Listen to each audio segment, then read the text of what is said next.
LFR के बाद में आता है दो इंपॉर्टेंट कमेटी के recommendation, one is Jilani and Ghosh. जैसे मैंने यहाँ पे बताया कि यहाँ पे एक प्रिस्क्राइब फॉर्मेट है, बट एज अ ऑडिटर आपको ये क्वेश्चंस प्रॉपरली समझने हैं, और आप जो भी आंसर दे रहे हो उसके लिए आपके पास सपोर्टिंग डॉक्यूमेंट अवेलेबल है या नहीं है, वो चेक करना है। अगर आपको लगता है कि कुछ पर्टिकुलर पॉइंट के जवाब देना आपको कंपलसरी है बट उसका रिकॉर्ड आपको नहीं मिल रहा है, तो आप उसको एज अ ऑब्जर्वेशन सर्टिफिकेट के साथ में जोड़ सकते हो, that we are having inherent limitation, this particular point can not be verified due to not availability of the information. तो यहाँ पे 25 क्वेश्चन है इस पर्टिकुलर रिपोर्ट में, और आंसर दो ही चीज देना है आपको, इम्प्लीमेंटेड नॉट इम्प्लीमेंटेड। यहाँ पे sample verification, percentage term, generally और ऑन टेस्ट चेक बेसिस, ये सब कुछ नहीं चलेगा। तो यहाँ पे सिंपल आंसर है, तो इम्प्लीमेंटेड के बाद नॉट इम्प्लीमेंटेड। अगर आपको कोई इनहेरेंट लिमिटेशन लगता है ये लिखने को है, तो आप इसको ओपिनियन रिपोर्ट अटैच कर सकते हो, ऑब्जर्वेशन रिपोर्ट अटैच कर सकते हो। Even though it is a certificate, but we cannot sign certificate blindly because there is a issues in our verification, there is a limitation for our verification। Then इस particular report में कुछ point applicable है R O और H ओ के लिए, उसको अपने को कमेंट नहीं करने। 5 क्वेश्चंस एप्लीकेबल है for regarding audit rectification and EDP level, तो उसके आंसर्स आपको देना है। देन यहाँ पे याद रखना है कि आपने अगर कोई चीज ब्लाइंडली यस बोला हुआ है और उसके लिए आपके पास डॉक्यूमेंटेशन नहीं है, या फिर ब्रांच के पास भी उसके कोई इंफॉर्मेशन नहीं है, तो this is a certificate so that you can be held as a negligence of your duties। Coming to the Ghosh committee, there are 51 questions in the report. Answers are only yes or no. Again, there is no other option कि not available, not applicable, ये आपको कोई comment या फिर on test check basis, we cannot comment like this. So main objective of this certification is that to ensure the existence of a proper system. So it is our suggestion that जो facts आपको मिली है उसके लिए उसका examination report on sample basis attach कर दीजिए, कि that हमने ऑडिट वक्त जाते वक्त ये पर्टिकुलर पॉइंट चेक किया और इस पर्टिकुलर पॉइंट बेस पे हमने सर्टिफिकेट दिया है। तो this is completely a recommendary nature, ये हमारा सजेशन है, तो आपको अपना ओपिनियन ऐड करना है इसमें। Coming to the physical verification, cash verify करना चाहिए आपने, एटीएम की कैश चेक करना चाहिए, अगर उसको रिकनसाइल करना चाहिए जीएल बुक से, अगर मैच हो रही है तो ठीक है, नहीं तो रिकनसिलेशन देखना है आपको। टोकन सिस्टम अगर ब्रांच फॉलो करे तो टोकन सिस्टम चेक करना है, गोल्ड बैग्स वेरिफिकेशन करनी है, फिक्स असेट करना है, सिक्योरिटी वेरिफिकेशन करना है, इन्वेस्टमेंट चेक करना है। सिक्योरिटी वेरिफिकेशन के लिए ऑब्जर्वेशन जो थे वो अपने एलएफआर में भी थे, अगर कोई मिसिंग सिस्टम मिल रहा है, कोई प्रॉपर इंटरनल कंट्रोल नहीं मिल रहा है, तो वो भी आप रिपोर्ट कर सकते हो एलएफआर में। Coming to the MOC, memorandum of changes, जैसे मैंने बताया कि ऑडिटर और ब्रांच मैनेजर, इसके बीच में एक जो दीवार है वो है एमओसी। तो ब्रांच मैनेजर को ये एक मीथ हो चुका है कि एमओसी मतलब character certificate on a particular branch, और particular bank manager MOC issue कर दिया तो मेरा इंक्रीमेंट नहीं होगा, या फिर एमओसी इशू कर दिया तो मेरी ब्रांच का नाम नेगेटिव लिस्ट में जाएगा। इस तरह से कोई बातें नहीं है। As a auditor point of view बताऊंगा कि MOC is a simple thing, once closing is done, for example everything is online, CBS system है, once closing is done you can not change in the balance sheet. तो आपको कोई भी account में, कोई भी हेड में, कोई भी क्लासिफिकेशन में चेंज करना है, कोई भी इसमें एडिशनल इंफॉर्मेशन डालनी है, तो that can be done only through MOC, that is memorandum of change. तो बैलेंस शीट लॉक हो चुकी है ब्रांच लेवल पे, इसमें कोई चेंजेस सजेस्ट करने हैं तो वो MOC. Why MOC so important, क्योंकि एमओसी के जो इफेक्ट है वो ब्रांच लेवल पे इनकॉर्पोरेट नहीं होते, वो इनकॉर्पोरेट होते हैं हेड ऑफिस लेवल पे, और नेक्स्ट ईयर में वो अपने बैलेंस शीट ब्रांच लेवल पे इंप्लीमेंट होते हैं। तो एमओसी अलग अलग टाइप के हो सकते हैं, कुछ कुछ पीएनएल को अफेक्ट करेंगे, कुछ कुछ बैलेंस शीट को करेंगे, कुछ कुछ सिर्फ क्लासिफिकेशन को करेंगे, कुछ कुछ आईरॉक नॉर्म को कर सकते हैं। तो जैसे फॉर एग्जांपल रेवेन्यू लीकेज के ऑडिट, रेवेन्यू ऑडिट में अगर ब्रांच के लिए ऑडिटर ने 7 लाख रुपए की रिकवरी फाइंड आउट करी थी, but due to certain instances वो रिकवरी नहीं हो पाई। Now as per as the statutory earning council is concern, what we are seeing कि अपने ब्रांच का प्रॉफिट 7 लाख रुपए से कम बुक हुआ है, अभी 7 लाख रुपए आपको बुक करना है, तो किस तरह से बुक करेंगे? सिंपली एमओसी इशू करके। तो एमओसी में आपको पर्टिकुलर अकाउंट को डेबिट करना पड़ेगा और इनकम साइड को क्रेडिट करना पड़ेगा, दोनों के लेजर अकाउंट का आपको नंबर डालना पड़ेगा, तो एमओसी इशू करने में क्रिटिकलिटी यही है कि आपको डिटेल इन्फॉर्मेशन चाहिए, कौन सा अकाउंट को डेबिट करना है, कौन से अकाउंट को क्रेडिट करना है, उसका इम्पैक्ट क्या होने वाला है। जैसे मैंने एग्जाम्पल में भी लिया था, हमने सिर्फ सिक्योरिटी वैल्यूएशन को चैलेंज किया था हमारे ऑडिट केस में। तो सिक्योरिटी वैल्यूएशन चेंज करना था सिस्टम में से, तो उसके लिए हमको इशू करना पड़ा एमओसी। बैंक ने उसको सिक्योरिटी वैल्यूएशन दिया था 50 करोड़ रुपीज, हमारे हिसाब से सिक्योरिटी वैल्यूएशन था 35 करोड़।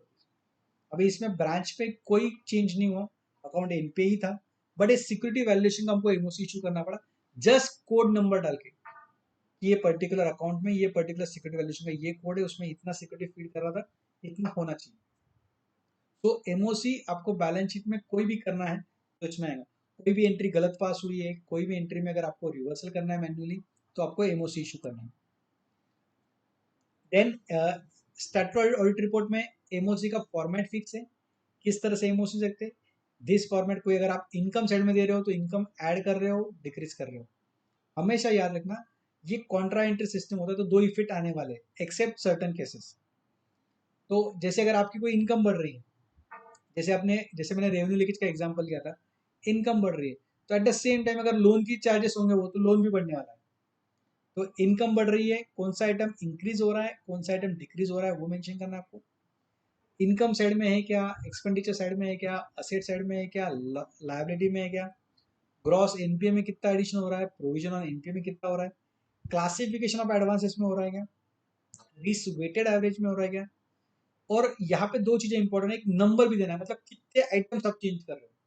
जैसे अगर एक ही अकाउंट में चेंज कर रहा हूँ मैं तो एक आइटम डालूंगा, चार अकाउंट में चेंजेस कर रहा हूँ तो चार अकाउंट डालूंगा। Increase decrease generally Contra fit होना चाहिए, बट जो पर्टिकुलर हेड से जैसे क्लासिफिकेशन चेंज हो रहा है, तो ये केस में सिर्फ एक ही इफेक्ट चेंज होगा, इसमें इंक्रीज डिक्रीज का कोई संबंध नहीं है। कमिंग टू नाउ एनपीए, जैसे मैंने बताया कि आईरॉक नॉर्म बहुत इंपॉर्टेंट है बैंकिंग में। तो सबसे पहले before going to IRAC norm we should understand what is overdue and what is NPA. तो कोई भी अकाउंट का अगर कोई ड्यू डेट फिक्स है कि पर्टिकुलर इस डेट पे इतनी अमाउंट आनी चाहिए, अगर उतनी अमाउंट आ गई तो अकाउंट कहेंगे उसको रेगुलर हुआ, बट अगर उतनी अमाउंट नहीं आई है तो उसे हम कहेंगे ओवरड्यू। फॉर एग्जाम्पल, अगर आपका व्हीकल लोन है और व्हीकल लोन का हफ्ता सपोज 15 तारीख का है, 15 मार्च पकड़ रहा हूँ, तो 15 मार्च को 27 हज़ार रुपये का हफ्ता है, 27 हज़ार रुपये का 15 मार्च को अगर आ गए तो आपका अकाउंट बोलेंगे रेगुलर हुआ। और अगर 15 मार्च को 27 हज़ार रुपये नहीं आए तो आपका अकाउंट एक ईएमआई से ओवर ड्यू होगा, दैट इज 27 हज़ार रुपये से। तो ओवर ड्यू अमाउंट जो एक फिक्स कर दी है ड्यू डेट पे, उस ड्यू डेट पे अगर पैसा आ गया तो अकाउंट पकड़ेंगे अपन regular, otherwise over due. Now what is NPA. तो एनपीए के लिए प्रिस्क्राइब नॉर्म है, पर्टिकुलर डेज का अगर वायलेशन होता है तो अकाउंट जाएगा एनपीए में। तो इट इज नॉट नेसेसरी कि दैट अकाउंट अकाउंट ओवरड्यू है तो एनपीए में होगा, और अकाउंट एनपीए में है तो ओवरड्यू में होगा, this is not a case. तो इसमें अमाउंट में डिफरेंस हो सकता है कि एनपीए की अमाउंट अलग आ सकती है, ओवरड्यू की अमाउंट अलग आ सकती है। दोनों का बाइफिकेशन मैं बताना चाहूंगा कि ओवरड्यू ये एक जनरल टर्म है बैंकिंग की, एनपीए ये स्पेसिफाइड टर्म है। नाउ एनपीए के लिए कुछ बेसिक्स बताने वाला हूं मैं इस वीडियो में। अगर आपको आईरॉक नॉर्म और एनपीए प्रोविजन के बारे में स्टडी करना है कि किस तरह से एप्लीकेशन होता है, तो ये चार इंपॉर्टेंट आपको सर्कुलर देखना है। फर्स्ट वन इज 1 अप्रैल 2023 का मास्टर सर्कुलर रीड करना है, ये वेरी इंपॉर्टेंट डॉक्यूमेंट है, इसके हिसाब से आपका एनपीए डिसाइड होने वाला है। अगर आपके ब्रांच में अगर एग्रीकल्चर अकाउंट से उसको अगर रिस्ट्रक्चरिंग कर रहे हैं तो ये 17 अक्टूबर 2018 का गाइडलाइन आपके लिए काम में आ सकता है, क्योंकि जो भी रिस्ट्रक्चरिंग की गाइडलाइंस है वो इस सर्कुलर में दी है। 2021 की जो डायरेक्शन है वो सिर्फ ट्रांसफर ऑफ लोन के लिए है, अगर आपके ब्रांच में कोई ट्रांसफर हुए लोन एक्सपोजर के तभी आपको देखना है। एंड 14 सितंबर 2020 का जो है automation of income recognition, asset classification and provisioning, यहाँ पे सिर्फ थोड़ा दो लाइन बताना चाहूंगा मैं आपको कि फ्रेंड्स आरबीआई का इंटेंशन है अभी कि सब कुछ जो है वो ऑटोमेटिक सीबीएस थ्रू होना चाहिए, meaning that asset classification, income recognition, provisioning, everything has to be done through CBS. No manual intervention to be done. Generally आप जब ब्रांच में ऑडिट में करने जाते हो तो ब्रांच यही कहता है कि सर सब सीबीएस सॉफ्टवेयर है, हम तो कुछ करते ही नहीं है। सब सिस्टम में क्या होता है, ऑटोमेटिक होता है। बट जब आप प्रैक्टिकल चेक करेंगे आप, तो आपको डाइवर्स डेविएशन मालूम पड़ता है। तो डेविएशन क्यों हो रहे हैं, वहां पे मैनुअल इंटरवेंशन हो रहा है नहीं हो रहा है। अगर कहीं पे भी मैनुअल इंटरवेंशन हो रहा है तो ये आरबीआई की गाइडलाइन का वायलेशन हो रहा है। तो आपको ये स्पेसिफिकली चेक करना है कि वायलेशन हुआ है कि नहीं हुआ है। कहीं पे भी अगर मैनुअल इंटरवेंशन हो रहा है तो आपको यहाँ पे रिपोर्ट करना है। Coming to the term loan में बहुत सेटल कंसेप्ट है कि इंटरेस्ट और इंस्टॉलमेंट अगर ओवर ड्यू है for a period of more than 90 days in respect of term loan, तो अकाउंट जाएगा एनपीए में। तो यहाँ पे वर्ड है more than 90 days, meaning that कि अकाउंट 91st डे को अकाउंट जाएगा एनपीए में। तो कोई भी अकाउंट में अगर इंस्टॉलमेंट टाइम पे नहीं आ रहा है और इंस्टॉलमेंट अगर 90 दिन के लिए ओवर ड्यू हो चुका है तो 91st डे को हो जाएगा एनपीए में। ना बहुत सारी मिसकंसेप्शन है इसमें कि एनपीए कब होता है, ईयर एंड पे चेक करना है आपको, क्वार्टरली चेक करना है, मंथली चेक करना है, ये सब कंसेप्ट जूनी हो चुके हैं। आरबीआई के हिसाब से NPA is on day end basis, it is a rolling period of 91 days, we have to check. 90 दिन तक कोई भी दिन से अगर पर्टिकुलर अकाउंट रिकवरी नहीं आती है तो अकाउंट जाएगा NPA. Now one typical case I am considering, अगर कोई पर्सन ने, कोई बोरोवर ने अगर एडवांस में अगर अमाउंट दे दी है तो क्या वो अकाउंट एनपीए में जाएगा, क्योंकि यहाँ पे काफी मिस कम्युनिकेशन होता है ब्रांच के लिए भी और ऑडिटर के लिए भी। फॉर एग्जाम्पल, सपोज 1 अप्रैल को लोन सैंक्शन किया है और आप 31 मार्च 24 को ऑडिट कर रहे हो। 1 अप्रैल को उसको 12 मतलब 31 मार्च 24 तक उसके 12 ईएमआई रिकवर होने चाहिए थे। बट पार्टी ने क्या किया कि जून महीने में ही 10 ईएमआई एडवांस में भर दिए, अप्रैल और मई महीने का ईएमआई भरा और जून महीने में 10 ईएमआई भर दिए। मतलब टोटल ईएमआई कितने भरे, 12 ईएमआई भरे। बट जून महीने के बाद अकाउंट में इंटरेस्ट डेबिट होते जा रहा है, जून जुलाई अगस्त सितंबर अक्टूबर टिल मार्च। तो क्या ये अकाउंट एनपीए में जाएगा? तो मोस्ट ऑफ द ऑडिटर का भी ये कंफ्यूजन होता है कि भाई इंटरेस्ट रिकवरी नहीं हुआ है। यहाँ पे डिस्प्यूट हो सकता है, मैं मेरा व्यू बता रहा हूँ कि इंटरेस्ट रिकवर नहीं हुआ है तो अकाउंट एनपीए में जाएगा सर। बट फ्रेंड्स यहाँ पे अगर आप वर्ड पढ़ेंगे तो वर्ड है ओवर ड्यू। अगर 12 ईएमआई ड्यू थे और 12 ईएमआई रिकवर हो गए हैं तो अकाउंट ओवर ड्यू है क्या? Answer is no, the account NPA में नहीं जाएगा। बट यही एग्जाम्पल को मैं अगर कंटिन्यू करता हूँ, अगले 3 ईएमआई अगर नहीं आए सपोज जून महीने तक, तो जून महीने में अकाउंट जाएगा एनपीए, क्योंकि 12 ईएमआई आए थे और 15 ईएमआई ड्यू हुए थे उसके, तो अकाउंट चले जाएगा एनपीए में। तो इस केस में इंटरेस्ट रिवर्सल की अगर बात आती है तो once account is recognised as NPA account तो इंटरेस्ट रिवर्सल क्या होना चाहिए। तो जैसे मैंने आपको बोला कि 15 हफ्ते ड्यू थे पर 12 हफ्ते तो आ चुके हैं, तो इंटरेस्ट सिर्फ 3 हफ्ते का रिवर्स होगा क्या? तो फ्रेंड्स इस तरह से नहीं है, इंटरेस्ट रियलाइजेशन कंसेप्ट पे चलता है, क्योंकि जून महीने के बाद अकाउंट में कोई भी रिकवरी नहीं थी, इसलिए जून महीने से लेके टिल डेट का इंटरेस्ट रिवर्सल में जाएगा। बट जब मैं एनपीए की बात करूं तो एनपीए आपको इंटरेस्ट बेस पे नहीं करना है, ओवरड्यू बेसिस पे करना है। So try to understand the differentiation between overdue and unrealise. जैसे मैं मार्च की अगर बात करूं तो 31 मार्च को इस पर्टिकुलर अकाउंट में कोई भी ओवरड्यू नहीं था, तो इंटरेस्ट रिवर्सल का क्वेश्चन नहीं आएगा क्योंकि अकाउंट एनपीए नहीं है। But once account is NPA, concept of realisation comes. तो रियलाइजेशन कब होता है इंटरेस्ट का? अगर पर्टिकुलर 30 जून को अगर कोई इंटरेस्ट डेबिट हुआ है तो उसको रिकवर कब बताएंगे आप? 30 जून के बाद उस पर्टिकुलर इंटरेस्ट अमाउंट की अगर रिकवरी हो रही है तो उसको हम रियलाइजेशन बताएंगे। अगर 25 जून को पैसे आ गए पर उसको रियलाइजेशन नहीं कहेंगे। ठीक है। So friends, I am very much clear about the term loan NPA. इसके लिए मेरे अलग अलग वीडियोस आप देख सकते हो, मैंने यूट्यूब पे काफी सीरीज डाली हुई है, तो जहाँ पे आपको केस स्टडी वाइज आपको डिस्कशंस मिल सकता है। यहाँ पे समराइज फॉर्मेट में ले रहा हूँ। सीसी के लिए आपको 3 कंडीशन देखनी है। एक, account remain overdue in excess of sanction limit और डीपी फॉर 90 डेज। अगर 90 दिन कंटिन्यूस अगर ओवरड्रॉन है डीपी लिमिट या सैंक्शन लिमिट के, तो अकाउंट चला जाएगा एनपीए में। टर्म लोन के केस में 91st डे था, सीसी के केस में 90 days. Then second condition is very important कि अकाउंट सैंक्शन लिमिट के अंदर है। सपोज आपका सैंक्शन लिमिट है 50 लाख रुपए, आखिरी के 90 दिन में 40 लाख रुपए आपका आउटस्टैंडिंग बैलेंस है, बट आपके अकाउंट में कोई भी क्रेडिट एंट्री नहीं है, तो अकाउंट एनपी में जाएगा। The answer is yes, because as per the second condition there are no credit continuously for 90 days. अगर अकाउंट में लास्ट के 90 दिन में अगर कोई क्रेडिट एंट्री नहीं है तो अकाउंट जाएगा एनपीए में। Coming to the third condition, 90 दिन में क्रेडिट है, बट 90 दिन में जो प्रीवियस 90 डेज है उसमें जो इंटरेस्ट डेबिट हुआ है उतनी रिकवरी नहीं हो रही है, तो answer is again account NPA में जाएंगे। आखिरी के 90 दिन में क्रेडिट एंट्री अपने को चाहिए जितना 90 डेज में इंटरेस्ट डेबिट हुआ है। तो आखिरी के 90 दिन में अगर आप चेक कर रहे हो तो जितना इंटरेस्ट डेबिट हुआ उतना क्रेडिट भी चाहिए, और अकाउंट कंटिन्यूसली 90 दिन के बाद ओवरड्यू भी नहीं चाहिए। तो आपको ये तीन कंडीशन में अकाउंट एनपीए में जा सकता है। एक overdrawn, no credit entry for the continuous 90 days, and third one, credits are there but not enough to cover the interest debited during the period. So again a very clear guideline, तो इस हिसाब से आप check कर सकते हो।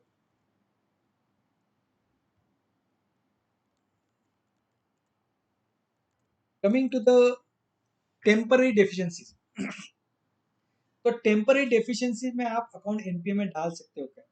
तो simple answer है टेम्पररी डेफिशिएंसी है, अगर वो रेक्टिफाई हो जा रही है बाद में तो अकाउंट एनपीए में नहीं जाएगा। बट स्टॉक स्टेटमेंट की बात करूं मैं, तो स्टॉक स्टेटमेंट में लार्ज बोरोवर की केस है तो उसका लिमिट होगा 180 डेज। अगर लार्ज बोरोवर नहीं है तो उसका लिमिट होगा 90 days. Again what is the large borrower, what is the not large borrower, ये कंसेप्ट आरबीआई नहीं बताइए, ये आपको इंडिविजुअल बैंक वाइज आपको कंसेप्ट लेना है, which are the large account which is not large account. But definitely अगर आपके पास 5-25 लाख की अगर कोई सीसी लिमिट चल रही है, it will not be consider as a large borrower. तो लार्ज बोरोवर के केस में ही आपको 180 दिन का टाइम दिया हुआ है, बाकी सब केस में टाइम है 90 दिन का।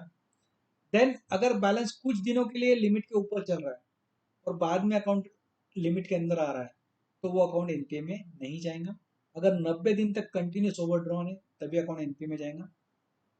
Then non renewal of the limits, limits अगर रिन्यूअल नहीं होती टाइम पे तो 180 दिन के बाद वो अकाउंट चला जाएगा एनपीए में। अगेन यहाँ पे आपको शॉर्ट टर्म रिव्यू नहीं कंसिडर करना है, रेगुलर रिन्यूअल जब एक्सपायर हुआ वहां से रेगुलर रिन्यूअल कब हुआ वो चेक करना है। एक इंपॉर्टेंट पैरा में यहाँ पे डिस्कस करो 4.2.6, तो ये काफी कुछ स्पेशल पॉइंट है आरबीआई सर्कुलर में। यहाँ पे जैसे एनपीए नॉर्म बहुत फिक्स नॉर्म्स है, जो क्राइटेरिया में जाते हैं वो अकाउंट एनपीए में डाल सकते हो। बट अभी एक केस लूंगा मैं जहाँ पे एनपीए नॉर्म सेटिस्फाई हो जाते हैं, बट क्या वो अकाउंट एनपीए में जा सकते हैं क्या? यहाँ पे प्योरली प्रोफेशनल जजमेंट है, एक ऑडिटर उसका प्रोफेशनल जजमेंट किस तरह से यूज कर रहा है वहां पे डिपेंड है। और उसको अगर लगता है कि पर्टिकुलर इस अकाउंट में थ्रेड इश्यूज है, इस अकाउंट में पर्टिकुलर रिकवरी नहीं आने वाली है और पर्टिकुलर ये रीजंस है, इसके वजह से ये अकाउंट आगे भविष्य में एनपीए में जा सकता है। This is only a evergreening of the account by the borrower. इस तरह के अगर कुछ आपको ऑब्जर्वेशन है तो ये अकाउंट आप एनपीए में डाल सकते हो। एक केस ले रहा हूँ मैं आपको, 10 लाख का सीसी लिमिट है, बराबर, साल का ब्याज होता है 12% से 1,20,000। साल भर अकाउंट ओवरड्यू है सपोज, बट 30 मार्च को उसने 1,25,000 रुपये लाके अकाउंट में जमा कर दिया। 10 लाख का आउटस्टैंडिंग बैलेंस, 1,20,000 रुपये उसका इंटरेस्ट साल भर का, और 1,25,000 रुपये जमा कर दिया। 31 मार्च को उसका आउटस्टैंडिंग बैलेंस है 9,95,000 rupees. Now see the NPA condition, continuously overdrawn है क्या 90 दिन के लिए, साल भर था, बट 30 मार्च को अकाउंट चला गया लिमिट के अंदर, तो 31 मार्च को अकाउंट एनपीए में नहीं है। लास्ट के 90 दिन में क्रेडिट एंट्री थी क्या? 1,25,000 की क्रेडिट एंट्री, एनपीए में नहीं जाएंगे। लास्ट के 3 महीने का बैच, 10 लाख पे 3 महीने का बैच होगा 30,000 रुपये, 95,000 रुपीज, 1,25,000 रुपये की रिकवरी आ चुकी है तो अकाउंट जाएंगे। So technically saying this 3 entries, मतलब तीनों जो कंडीशन है वहां पे एनपीए में नहीं जाएंगे। बट यहाँ पे अगर पैरा 4.2.6 अगर आप देखेंगे, अकाउंट्स विद सॉलिसिटरी और few credit entry recorded before balance sheet है, एग्जैक्टली मैंने यही केस ली थी आपको, 1,25,000 रुपये उसने 30 मार्च को जमा कर दिया। Should be handle with care without the scope of subjectivity. तो ये अकाउंट में आपको प्रोफेशनली जजमेंट लेना है, प्रोफेशनल जजमेंट लेना है कि ये अकाउंट एनपीए में जा सकता है नहीं सकता है। It is all your opinion. Then यहाँ पे as a auditor point of view मैं आपको सजेस्ट करूंगा, टेक्निकली अकाउंट एनपीए में नहीं जा रहा है, बट आपको बैंक मैनेजर को एक्सप्लेनेशन कॉल करना है कि ये particular account as per our understanding ये पर्टिकुलर अकाउंट एनपीए में जा रहे हैं, because there are very inherent weaknesses कि particular observations है।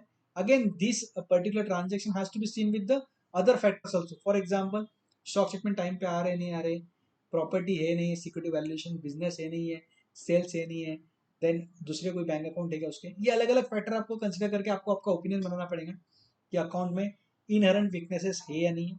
अगर आपको लगता है इनहेरेंट वीकनेसेस है तो आप बैंक मैनेजर एक्सप्लेनेशन कॉल करिए, why you have shown this account performing as per our observation there are various inherent weaknesses, kindly give us your explanations, let him prove that why he kept this account to perform, so take a written explanation from him कि these accounts we kept performing on the basis of this particular grounds, okay, otherwise you can make this account as a NPA।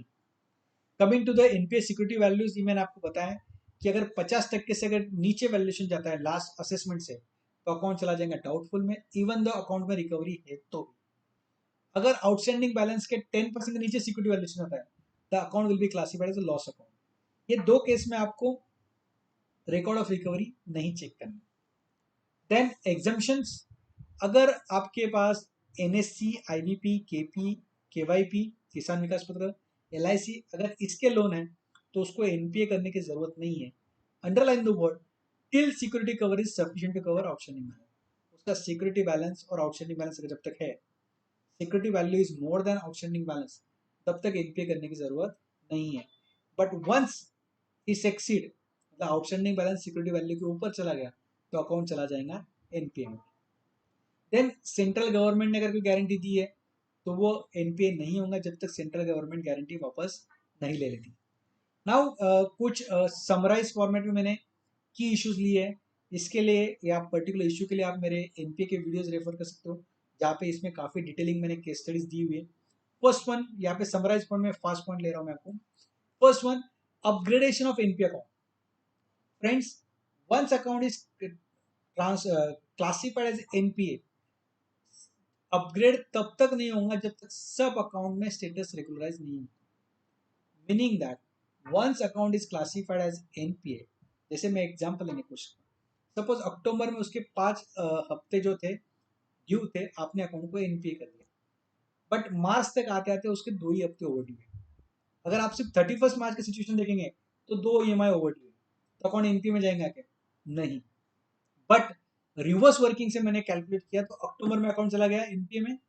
Once account NPA में classify हो गया तो जब तक पूरी recovery नहीं आएगी तब तक अकाउंट रहेगा एनपीए। तो वंस अक्टूबर में अकाउंट एनपीए में जाने के बाद बैंक उसको परफॉर्मिंग तभी कर सकती है जब उसकी सब ड्यूज रिकवर हो जाएंगे।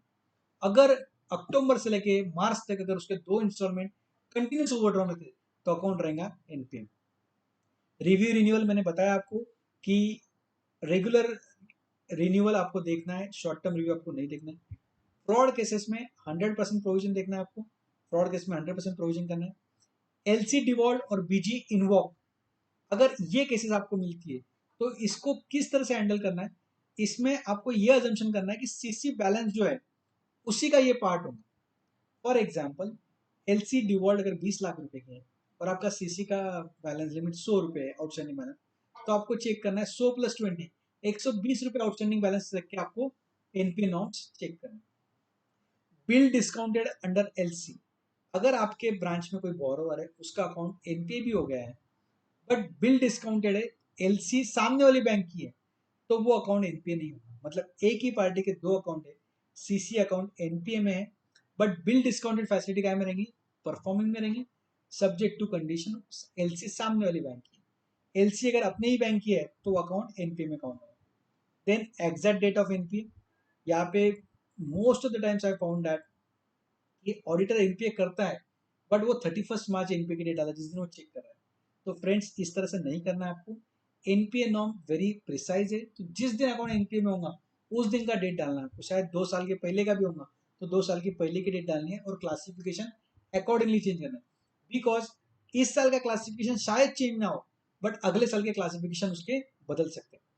कंसोर्शियम फाइनेंस अगर है तो record of recovery of individual bank has to be seen. दूसरे बैंक में क्या रिकॉर्ड ऑफ रिकवरी पता नहीं, अपने बैंक में रिकॉर्ड ऑफ रिकवरी देखना है। देन सिक्योरिटी वैल्यूएशन मैंने बताया आपको, erosion of value of security बताया मैंने आपको, 50% के नीचे गया तो डाउटफुल, 10% के नीचे गया तो लॉस। देन टर्म डिपॉजिट बताया। ड्रॉइंग पावर अगर प्रॉपरली कंप्यूट नहीं है, बैंक के हिसाब से ड्रॉइंग पावर है 100 लाख रुपीज, और आपने असेसमेंट करने के बाद ड्रॉइंग पावर अगर 80 लाख है, तो कौन सी डीपी लिमिट लेंगे आप एनपीए चेक करते हो? डेफिनेटली अपन ने जो असेसमेंट किया है, जो डीपी लिमिट है वो हिसाब से लेना है। स्टॉक स्टेटमेंट का बताया मैंने आपको, स्टॉक स्टेटमेंट लार्ज बोरोवर के केस में 180 दिन का रहेगा, अदर देन लार्ज बोरो 90 डेज रहेगा। Dummy credit interest through office account, please ये पॉइंट बहुत सीरियसली देखिए। जनरली जब हम अकाउंट स्टेटमेंट देख रहे हैं तो हम एक ही चीज देखते हैं कि रिकवरी आई है नहीं है, तो रिकवरी जेन्युइन सोर्स से आ रही है कि नहीं आ रही वो भी चेक करिए। अगर जेन्युइन सोर्स नहीं, कोई dummy account inter office account है जो 31 मार्च के पहले क्रेडिट हो रही है और उसके बाद अगर डेबिट हो जा रही है फिर से, तो ये अकाउंट आपको बहुत सीरियसली देखना है, इसके लिए एडवर्स ओपिनियन आपको इश्यू करना है। देन एडॉक सैंक्शंस, अगर लोन रेगुलाइज करने के लिए कोई एडॉक लिमिट सैंक्शन करी है तो वो भी अकाउंट आपको एनपीए में डालना है। Then recoveries as per 31 recoveries after 31 मार्च 24। जब भी आप ऑडिट पे जाते हो, सपोज 5 अप्रैल 6 अप्रैल, तो बैंक मैनेजर का पहला कहना, सर मैं आज रिकवर होता हूँ, पार्टी बहुत अच्छी सर, तो इसका मैं रिकवरी करा देता हूँ सर। तो बहुत सी बार इसको ऑडिटर एग्री कर लेते हैं, but going with the precise wording of the RBI circular, any recovery after 31 March is not to be consider. फिर बैंक मैनेजर बोलेंगे सर आज तो रिकवरी हो गई ना, तो उसको बोलना है ठीक है सर, अब मैं एक काम करता हूँ 5 अप्रैल की पोजीशन चेक करता हूँ, जो अकाउंट कुछ टेक्निकल रीजन की वजह से 31 मार्च को परफॉर्मिंग थे, मैं उनको 5 अप्रैल को चेक करता हूँ, अगर वो नॉन परफॉर्मिंग जाएंगे तो उनको मैं ऐड कर दूंगा। Immediately he will say no. तो आपको कट ऑफ पोजीशन 31 मार्च देखनी है, 5 अप्रैल नहीं देखनी है। Then connected parties account NP status, बहुत सी बार कंफ्यूजन नहीं होता कि अगर एक प्राइवेट लिमिटेड कंपनी है उसका अकाउंट अगर एनपी जा रहा है तो डायरेक्टर के हाउसिंग लोन एनपी जाएंगे? The simple straightforward answer is no, subject to other conditions. अगर कोई उसका इनकम सोर्स नहीं है, वो कुछ तो अमाउंट इधर उधर से ला रहा है, तो उस केस में आप उसको एनपीए कर सकते हो, but directly not on the basis of company to director. Similarly partnership का अकाउंट एनपीए है और पार्टनर का अकाउंट एनपीए में जाएंगे, आंसर इज नो।